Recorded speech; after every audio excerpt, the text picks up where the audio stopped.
Just ఇందాకే ఉస్తాద్ భగత్ సింగ్ సినిమాకి సంబంధించినటువంటి భగత్ బ్లాస్ట్ అనే టీజర్ అయితే రిలీజ్ చేశారనమాట. సో టీజర్ మాత్రం నెక్స్ట్ లెవెల్ ఉంది. సో టీజర్ తో మాత్రం పవన్ కళ్యాణ్ గారి అభిమానులందరికీ పూనకాలే ఖచ్చితంగా.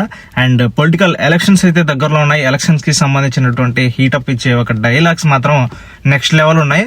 సో జనసేన పార్టీకి సంబంధించినటువంటి గాజ్ గ్లాస్ సింబల్ గుర్తు కాబట్టి సో దానికి రిలేటెడ్ గానే 2-3 డైలాగ్స్ అయితే పెట్టారనమాట ఈ టీజర్ లో మాత్రం.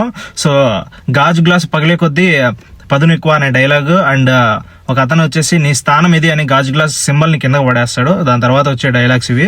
సో గాజు గ్లాస్ అంటే ఒక సైన్యం, కనిపించని ఒక సైన్యం అన్నట్లు పవన్ కళ్యాణ్ గారు చెప్పే డైలాగ్స్ ఎక్సలెంట్ గా ఉన్నాయి. అండ్ థియేటర్ లో మాత్రం పూనకాలే ఈ సీన్స్ కి మాత్రం. అండ్ ఫైట్ సీక్వెన్సెస్ కూడా చాలా బాగా తీసినట్లున్నారు. అండ్ జనాలు మతాలకు సంబంధించినటువంటి సిచ్యువేషన్ లో వచ్చే ఫైట్ సీన్స్ మాత్రం సో ఆ షార్ట్స్ అయితే ఎక్సలెంట్ గా తీశారనమాట. అండ్ హరీష్ శంకర్ కి మాత్రం దండం పెట్టాలి భయ్యా. సో గబ్బర్ సింగ్ కి మించి సినిమా అయితే ఉండబోతుంది. సో ఆ range dialogues, fight sequences so next level కి తీసుకెళ్లిపోతున్నాడు సినిమాని మాత్రం, భగత్ సింగ్ సినిమాని. సో కొంతమంది అయితే చెప్తా ఉన్నారు రీమేక్ స్టోరీ ఇది అనేసి, పోలీసుడు సినిమా రీమేక్ అనేసి. సో ఆ రీమేక్ అన్న పాయింట్స్ అయితే ఈ ట్రైలర్ లో కానీ అండ్ లాస్ట్ టైం రిలీజ్ చేసిన టీజర్ లో కానివ్వండి సో ఎక్కడా కూడా దానికి రిలేటెడ్ గా అయితే మనకైతే కనిపించట్లేదు.